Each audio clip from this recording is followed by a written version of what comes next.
Welcome to Frankston TV.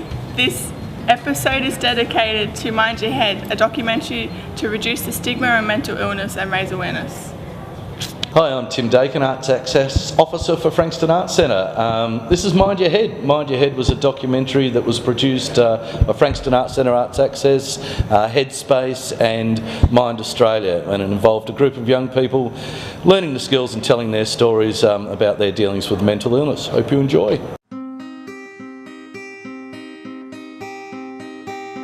It can be a very lonely journey because it is personal, but to allow other people in to help, and don't just, it is lonely. I mean, it's in your mind. You're the one that control all your thoughts. It is your own mind, but just allow other people to help.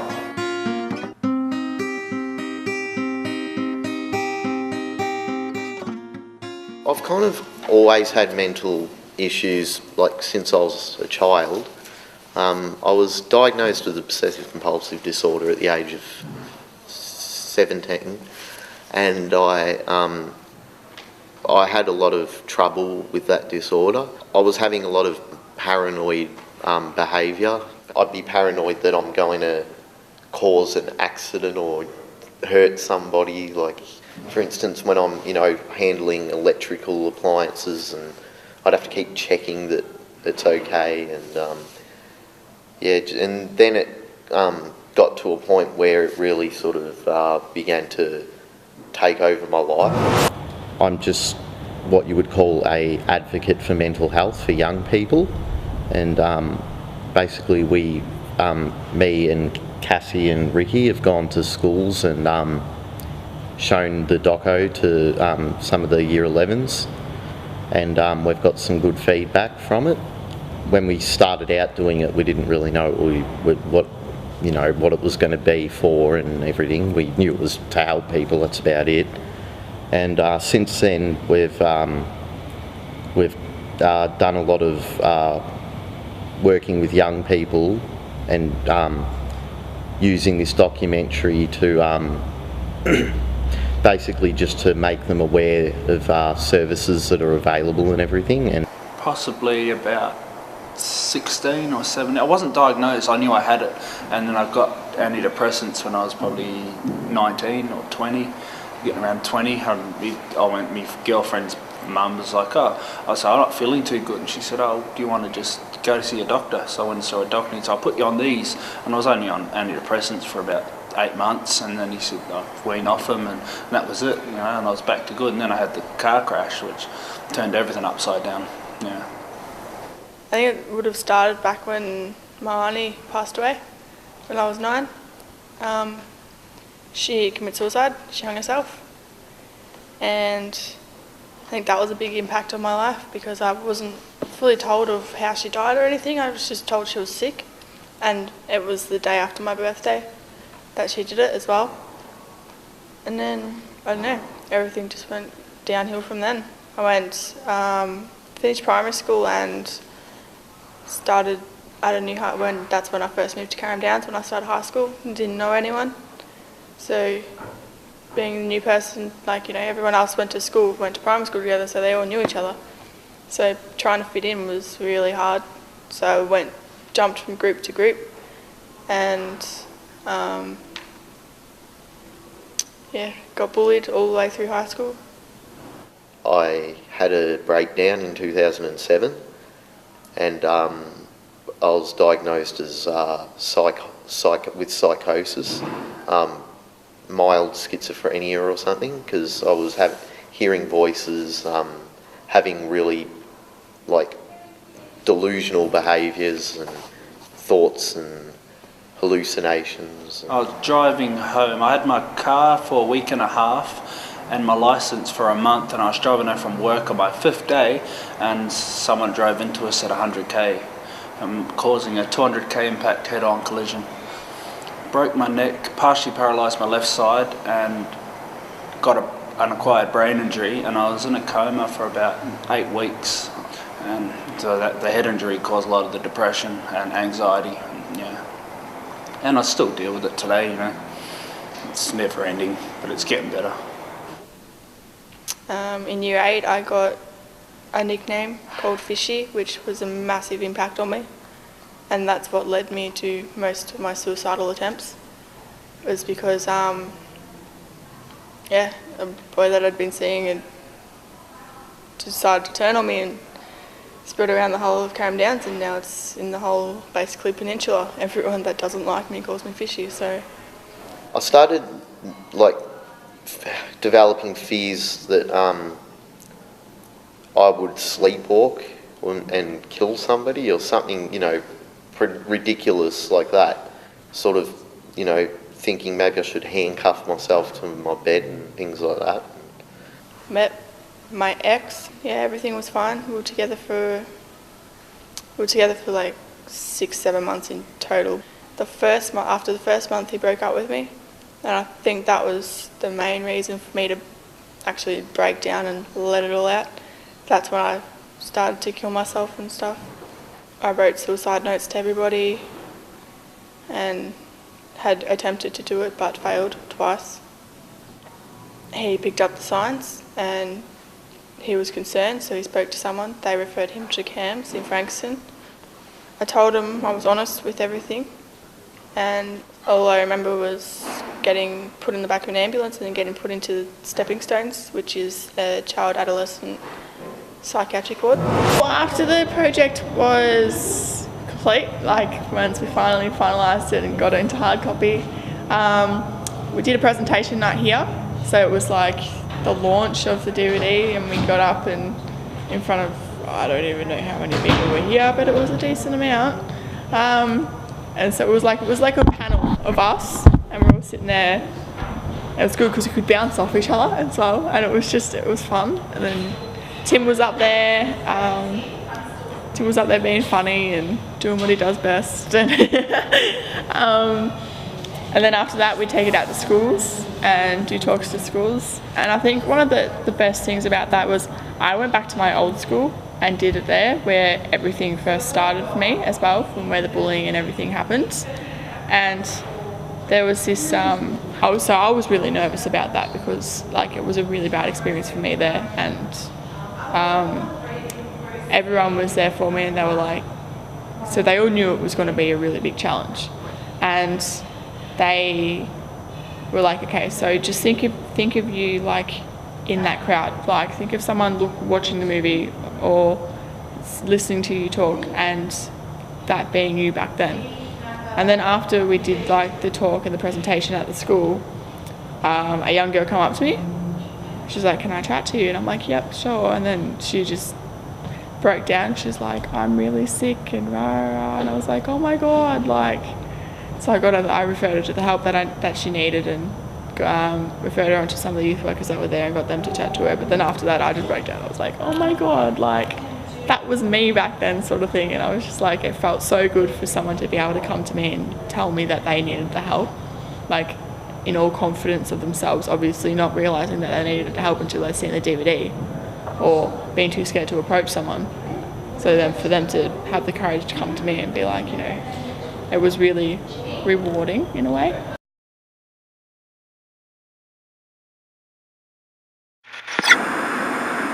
I think people basically, part of the time, don't realise that it's an issue for them, and I think mostly people struggle to express their feelings. Maybe they're afraid of being put under the spotlight. Maybe they think it'll make things worse. Just a fear of going and talking to someone, being open and honest about it. A fear of being looked down upon. I don't know whether people are embarrassed about it, or it's just whether it's a social stigma they believe or other people place on them. I don't know. Well, I've had both cancer and I've had depression, and I would have cancer again any time before I'd have depression again, just because of other people's understanding of what you've got. When you've got cancer, they can see it. They can see you're bored from your chemo, that kind of thing. When you've got depression, no one gets it. People don't understand why 8, 9, 10 days in a row you can't get out of bed. Like anyone, everyone has their pride, and people don't like to say that they have a problem. They think it as a sign of weakness. I want to make the public aware that mental illness is real. It's not just some made up thing. It's not an excuse. It's The fact that people can't see what it is means that they have these assumptions that it's just it's not real. I felt like every negative thing I'd experienced, and my family had to experience as well, and my friends, I felt that it all wasn't for nothing, and that now that we were doing this film, I felt that if this film can help somebody in a similar situation to what I was in, I'm glad that it's going public, and I hope that everyone can see it, just so that they can be made aware that it is real. It's the most personal injury you could ever have, or illness, because it's all in here and no one else can see in the mind. There's no window, no one can actually see anyone else's thoughts. So everything's your own battle, and it's hard to let anyone else into the battle. I did get judged a lot with friends and stuff as well. When they have found out, they think, oh, you've come out of the you've come out of the psychiatric ward, you must be crazy, and why are you like that? And I've had another friend sit there and say, pull your head in, you've got so much to live for, why bother trying to kill yourself? Other people die every day for illnesses and everything else they don't want to die for, and all you want to do is just take your life, not understanding the real pain and hurt that I'm actually going through. There's no characteristics. It can be anyone. It can be you, a man, anyone on this street. There's nothing that identifies someone as having, nothing officially that identifies them as having a mental illness. It can be anyone. You and I, and look like normal people, because they are. They just struggle with a mental health issue that not everyone just by looking at them would understand. They just look like normal people. Well, we sort of finished it off, and it was a bit dormant for a couple of months, and then we ended up taking it out to schools, to high schools there, and doing presentations to year 11 and 12s about mental illness, and it was amazing.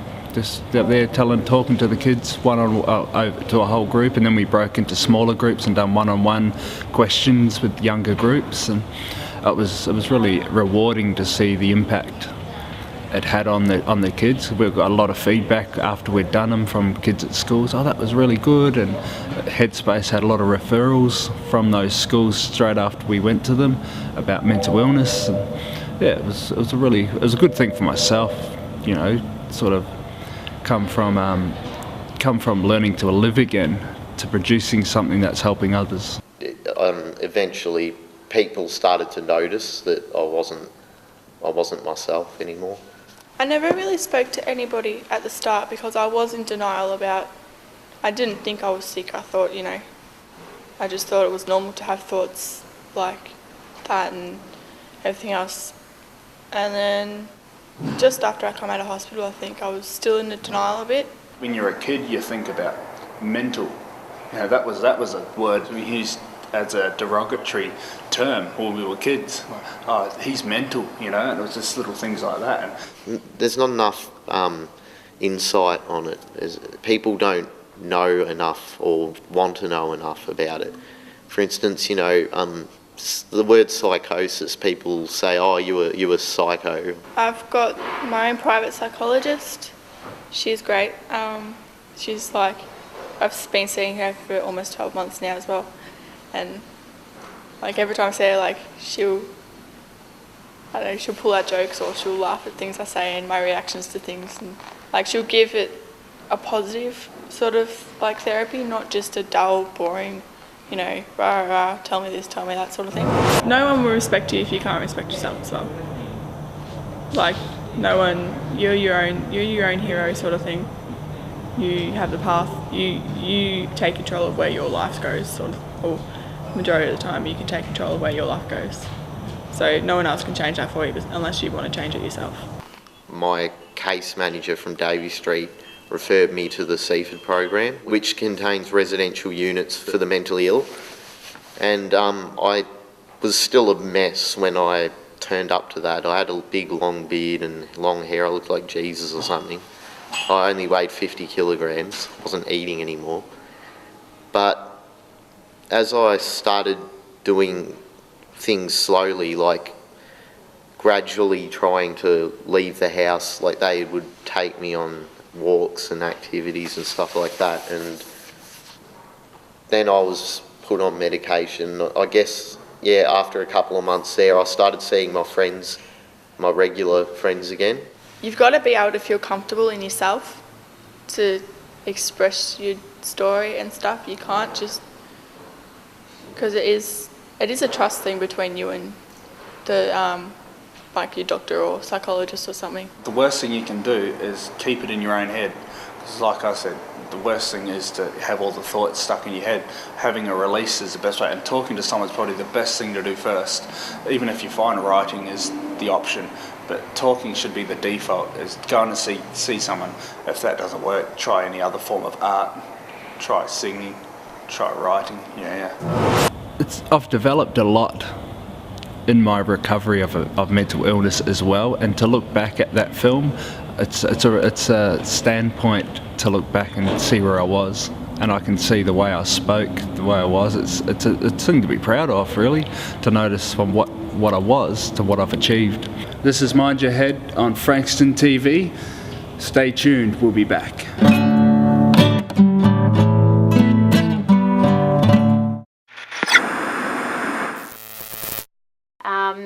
So I'm a GP and I come here once a week and offer a free service for teenagers and other young people, and we talk about whatever your problems might be at the time. So it might be stuff related to difficulties with home or difficulties with school, or it might be stuff with mental health issues, or it might be drug and alcohol issues.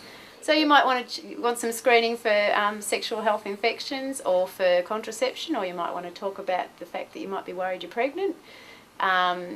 You might want to have a talk about some other things in your life that are worrying you. So we do general health stuff here, and we do physical health, we do mental health, we do sexual health. So we do any sort of services that you need, and if we need some help, we can refer you on. So my role at Headspace is I'm an outreach worker, so I'll go and see young people at home or at coffee shops, or anywhere that isn't the office, because the office can be an intimidating place for a young person, and we know that not everyone gets stuff out of sitting in a clinical setting with a psychologist. Some young people prefer to hang out with a youth worker and chat over coffee, or go for a surf, or go and do something a little more activity based. To come and chat to someone at Headspace and know that you're going to be here and it's going to be confidential, and know that when you do come here, it's a one-stop shop. So you can come here and get help for stuff with drug and alcohol, and you can come and get help for stuff about homelessness if you're struggling with that, or if you're looking for work.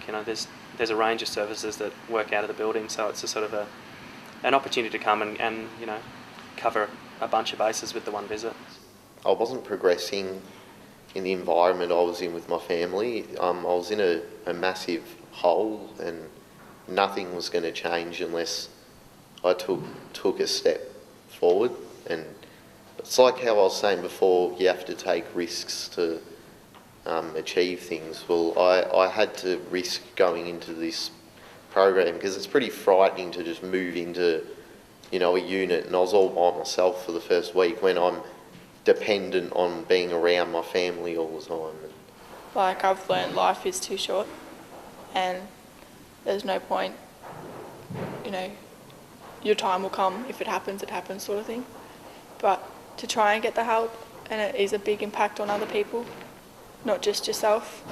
Look, we didn't know how it was going to happen. As the workshops developed, that's when we discovered how brave people might be to get up and talk on camera. As I said, there were 8 participants and only 3 really wanted to share their story to the lens. And we couldn't have decided that from the start and said we will have 2 people on camera, 5 behind the scenes. And I think it's really important for programs, 1, where you're dealing with young people, 2, when you're dealing with people with mental health issues, that you have flexibility and allow that creative journey to develop organically, because there's no way we would have got what we want if we had have storyboarded it all before them. So it was very much their participation and their management of the project that made it what it is. And we had some outstanding results. We didn't know that was going to happen. We didn't plan for that. Again, we couldn't have scripted that. And then the fact that they did have in their back of their minds that they wanted it to become an educational resource for schools and to go out alongside the young people who made the documentary and share their story.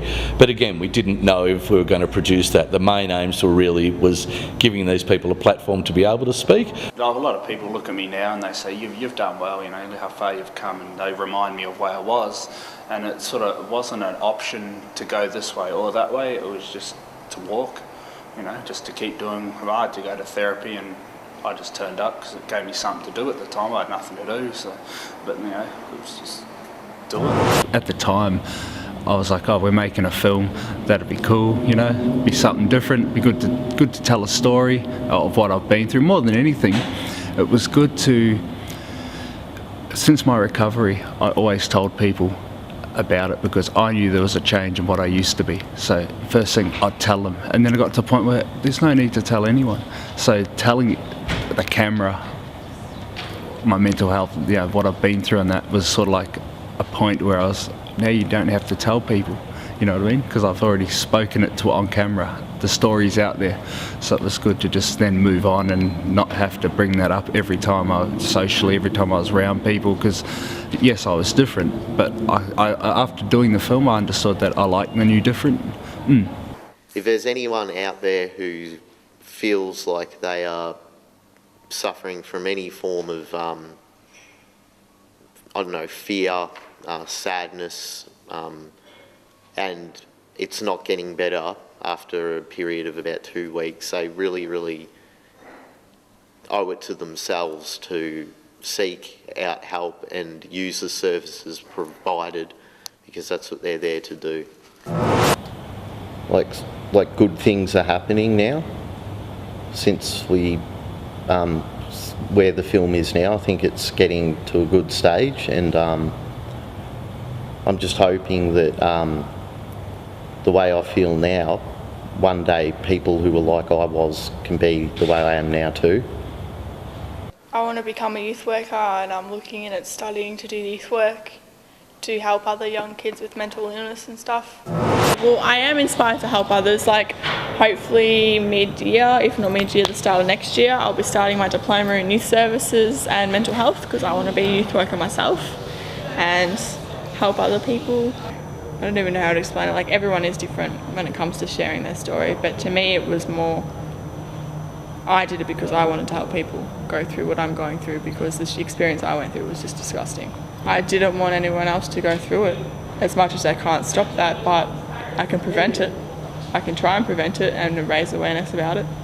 Thanks for watching Mind Your Head. I hope you enjoyed the documentary and hearing the stories of some very brave young people, and of course seeing where they are now.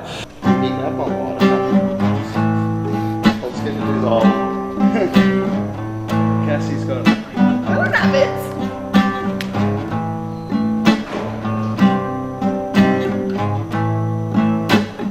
Heard there was a secret chord. David played it, please alone, but you don't really care for music, do you? And it goes like this: the fourth, the fifth, the minor fall, and the major lift. The barefoot king composing hallelujah, hallelujah, hallelujah, hallelujah, hallelujah.